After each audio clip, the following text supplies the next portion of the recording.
Mesdames, Messieurs, bonjour, merci de suivre R7 et bienvenue dans l'édito R7. En 2015, comme vous le savez, le Congo-Brazzaville a produit plus de 290 000 barils de pétrole par jour. Ce sont là les statistiques officielles. Cependant, les Congolais savent que l'État congolais n'a pas les moyens pour surveiller combien de barils de pétrole sortent de son sol tous les jours. Mais c'est une autre affaire. Et curieusement, la population congolaise vit dans une précarité absolue. Plus de 77%. Donc, près de 80% des Congolais vivent en dessous du seuil de pauvreté, soit à moins d'1 $ par jour. Ce sont là les statistiques, vous pouvez les vérifier, de la Banque mondiale 2017. Comment le Congo en est-il arrivé à ce niveau? La seule déduction plausible, c'est que l'argent du pétrole est volé, détourné et planqué dans les paradis fiscaux. Mais par qui? Je sais que vous connaissez la réponse. Mais voyons. Lucien Ebata, ça vous dit quelque chose? Le chargé aux financements extérieurs du dictateur de Brazzaville, Sassou Nguesso.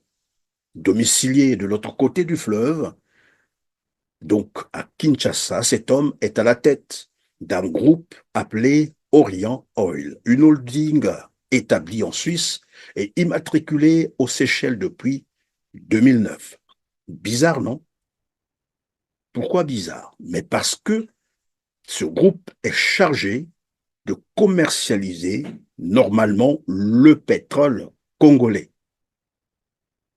Ce pétrole qui, malheureusement, a été pris en otage, confisqué par le clan Sassou Nguesso. L'enquête de Libération ce jeudi sur le détournement présumé de la manne pétrolière du Congo-Brazzaville, l'un des pays les plus pauvres du monde. Des centaines de milliers d'euros, de millions d'euros évaporés dans ce qui s'apparente au pillage de tout un pays où le revenu moyen par habitant n'atteint pas 5 € par jour. Le premier volet de cette enquête, intitulé « Le président, l'intermédiaire et les millions envolés », raconte comment l'arrestation de cet homme d'affaires, Lucien Ebata, un proche du président Denis Sassou Nguesso, mis en examen en France en 2021 pour blanchiment et corruption active, comment son arrestation a permis la mise au jour d'un puissant système financier occulte au profit du clan du président Denis Sassou Nguesso.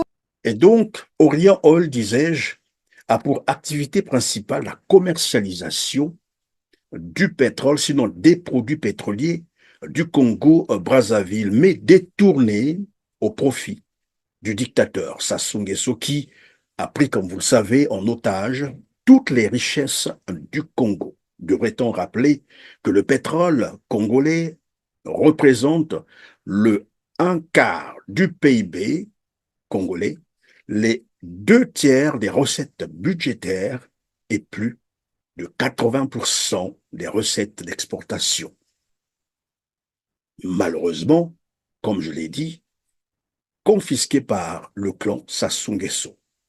Parmi les clients du groupe Orient Oil, on trouve la major anglo-néerlandaise Shell, ainsi que la Société nationale des pétroles du Congo, la SNPC, le bras financier, vous le savez très bien, du clan Sassou Nguesso et de son parti, le Parti congolais du travail. C'est avec cet argent que Sassou Nguesso achète aussi les armes qu'il retourne contre les Congolais. S'agissant d'Orion, donc, Libé affirme que cette société a alimenté des dépenses somptuaires, des dizaines de milliers d'euros de cadeaux achetés dans des boutiques de luxe sur les Champs-Élysées, jusqu'à des mouvements de cash pouvant atteindre des millions d'euros à Paris et à Monaco.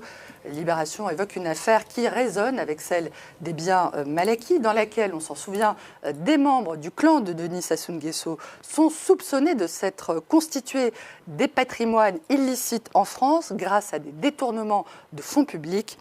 Parmi les membres du clan Sassou Nguesso qui ont fait main basse sur le pétrole congolais figurent en bonne place Bruno Jean-Richard Itoa, ancien directeur général de la SNPC jusqu'en 2005. Durant son mandat, M. Itoa a été mêlé à d'importants détournements de fonds via des sociétés fictives, selon une enquête bien sûr menée par la Cour fédérale américaine. Jean-Bruno Itoa, fils de pauvre, fonctionnaire de l'État, curieusement, culmine au-dessus d'une fortune évaluée à plus de 20 milliards de francs CFA. Revenons sur Denis Christelle Sassou Nguesso. Jamais une semaine ou presque sans que son nom ne soit cité dans un scandale financier ou un scandale de corruption, de détournement ou de vol d'argent du pétrole congolais. Ce nom qui inspire désormais honte et indignité a été cité dans le détournement des millions de dollars des caisses du Congo grâce à un montage financier complexe. L'ONG britannique Global Witness, spécialisée dans la lutte contre le pillage des ressources naturelles, affirme dans un rapport publié en août 2021, le rapport existe encore sur Internet pour ceux qui veulent le vérifier, que Denis Christelle Sassou Nguesso a vraisemblablement extorqué plus de 50 millions de dollars, soit 30 milliards de francs CFA au trésor public congolais, en mettant en place une structure d'entreprise complexe et opaque dans plusieurs pays. Le fils du président congolais, député d'Oyo, est aujourd'hui cité dans un rapport publié par l'ONG britannique Global Witness. Il aurait détourné plus de 50 millions de dollars du trésor congolais par le biais de sociétés écrans basées à Chypre en 2014. Denis Christelle Sassou Nguesso aurait œuvré avec l'aide de José Vega, homme d'affaires portugais et ancien directeur du club de football du Benfica de Lisbonne. On sait qu'il a payé d'entreprises qui sont installées en Pologne, au Portugal, en Espagne et en Suisse. Et on n'est pas sûr, ce n'est pas clair qu'est-ce que ces entreprises font. Selon ce rapport, 675 millions de dollars, soit près de 400 milliards de francs CFA. Je n'ai pas dit 400 millions, je dis et je répète, 400 milliards de francs CFA ont été transférés en novembre 2013 par un service congolais chargé de la trésorerie publique à une filiale du groupe brésilien que vous connaissez très bien de construction Asperbras, basé dans le paradis fiscal américain du Delaware, pour des contrats de travaux publics que les Congolais n'ont jamais vus. 400 milliards de francs CFA. Cette même société, rappelez-vous, avait la charge de construire 4000 forages d'eau potable à travers le pays pour un coût déjà décaissé de 193 milliards de francs CFA. La bonne question qu'il faut se poser, où est donc l'eau potable, pour laquelle l'État congolais a déboursé 193 milliards de francs CFA. Des centaines de milliards de francs CFA détournés des caisses de l'État congolais qui ont servi et continuent d'ailleurs à servir à financer le mode de vie fastidieux des Nguesso. On connaît que la famille présidentielle congolaise a un mode de vie très opulent, très luxueux. Sans succès, nous avons tenté de joindre Denis Christelle Sassou Nguesso et le gouvernement congolais. Ce n'est pas la première fois que la famille présidentielle est visée par de telles enquêtes. En avril dernier, l'ONG Global Witness s'est penchée sur Claudia Sassou Nguesso, fille du président, également députée. Selon l'ONG, elle aurait reçu 20 millions de dollars de fonds publics détournés et utilisés pour l'achat d'un appartement de luxe à New York. En France, la fille du président a également été mise en examen pour blanchiment et détournement de fonds publics dans l'affaire dite des biens mal acquis, affaire dont l'enquête se poursuit. À Miami, vous le savez aussi, qu'une procédure judiciaire avait été engagée contre Denis Christelle Sassou Nguesso pour avoir transféré des millions de dollars via une société inconnue sur les comptes bancaires du sud de la Floride, où il avait acheté un immeuble luxueux à 2 800 000 dollars américains. Lors d'une visite à Miami en janvier 2016, le fils maudit du dictateur de Brazzaville avait déclaré aux autorités douanières américaines qu'il gagnait 460 000 $, soit 276 millions de francs CFA par an en tant que directeur adjoint de la Société nationale des pétroles du Congo, donc la SNPC, et qu'il ne possédait aucun bien immobilier aux États-Unis. À beau mentir, qui vient de loin. Mais curieusement, de 2007 à 2017, dans l'intervalle donc de 10 ans, le fils maudit du dictateur de Brazzaville a dépensé 29 millions de $, soit 17 milliards 400 millions de francs CFA pour acquérir des propriétés à Miami et à Paris et s'offrir un style de vie somptueux pour lui et pour sa famille. De plus, il a apporté environ 3 700 000 $ en espèces aux États-Unis entre 2011 et 2016. C'est exactement ce qu'il avait déclaré aux douanes. Il faut donc expliquer aux Congolais comment quelqu'un qui gagne 460 000 $ par an de salaire, soit 4 600 000 $ sur 10 ans, peut-il effectuer des dépenses de plus de 29 millions de $ dans cette même période? D'où sortent donc les 24 millions de $ supplémentaires. La seule déduction, c'est de l'argent volé, détourné des caisses de l'État congolais. Denis Christel Sassou Nguesso n'est pas un homme d'affaires. C'est le fils du dictateur Denis Sassou Nguesso.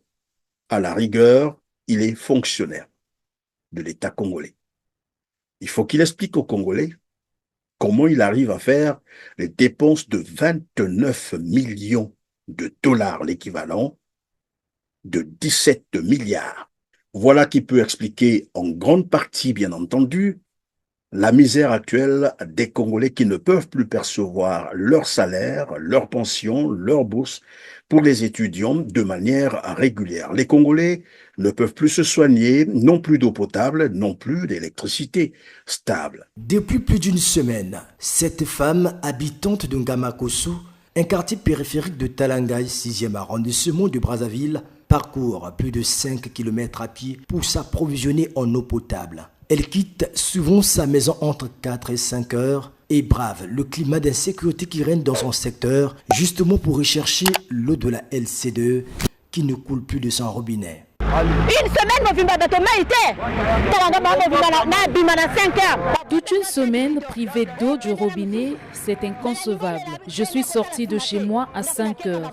J'ai rencontré des brigands qui m'ont ravi 5 bidons de 25 litres sur les 10 que j'avais. J'étais sans force face à ces racketteurs. On est fatigué de cette situation.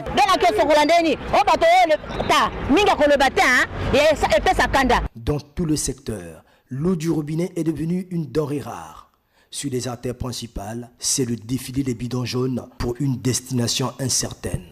La capitale congolaise vit au rythme des coupures intempestives d'électricité. Judy Kael, propriétaire d'une chambre froide, n'a pas de choix. Elle est obligée d'utiliser le groupe électrogène au regard des pertes de marchandises déjà enregistrées. La tenancière de la chambre froide est sur la voie de fermer définitivement. Malgré tout ça, on continue de payer les factures. Donc quand tu ne payes pas, c'est des problèmes.